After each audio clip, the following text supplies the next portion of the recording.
100% of us will be on the receiving end of unhealthy relationship behaviors, and 100% of us will do unhealthy things. It's part of being human.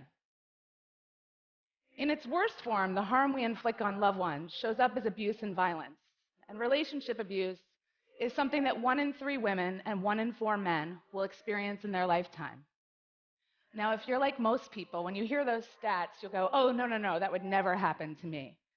It's instinctual to move away from the words abuse and violence, to think that they happen to someone else, somewhere else. But the truth is, unhealthy relationships and abuse are all around us. We just call them different things and ignore the connection.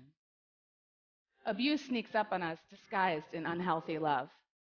What is a toxic relationship? A toxic relationship can be really anything that makes you feel worthless. I mean, the obvious ones are emotional and physical abuse, but maybe someone who constantly makes you promises and never, ever follows through on them. Maybe someone who is constantly drinking and abusing alcohol around you. That is a toxic relationship. Abusive relationships don't start out abusive. They start out exciting and exhilarating. There's an intensity of affection and emotion, a rush. It feels really good. You feel so lucky, like you've hit the jackpot. But in unhealthy love, these feelings shift over time, from exciting to overwhelming and maybe a little bit suffocating. It's important to remember that it's not how a relationship starts that matters, it's how it evolves. It's important in the early days of a new relationship to pay attention to how you're feeling. Are you comfortable with the pace of intimacy? Do you feel like you have space and room to breathe? It's also really important to start practicing using your voice to talk about your own needs. Are your requests respected? If you ask me, isolation is one of the most frequently missed and misunderstood signs of unhealthy love. Why? Well, because every new relationship starts out with this intense desire to spend time together. It's easy to miss when something shifts. Isolation creeps in when your new boyfriend or girlfriend starts pulling you away from your friends and family, your support system, and tethering you more tightly to them. Healthy love includes independence, 2 people who love spending time together, but who stay connected to the people and activities they cared about before.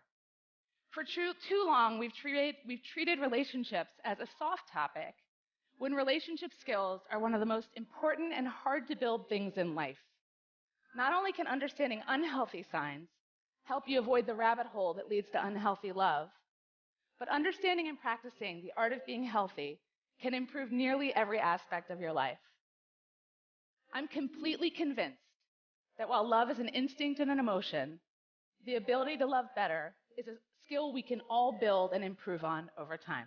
Tell me the day the love happened. It's an impossible question. But it's not that it doesn't exist. It's that it's much easier to prove over time, right? So if you were to go to the gym, it's like exercise, right? If you go to the gym and you work out and you come back and you look in the mirror, you will see nothing.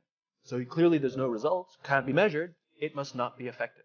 Or if you fundamentally believe that this is the right course of action and you stick with it, like in a relationship, I bought her flowers and I wished her happy birthday, and she doesn't love me. Clearly I'll give up. That's not what happens. If you believe there's something there, you commit yourself to an act of service. You commit yourself to the regime, the exercise.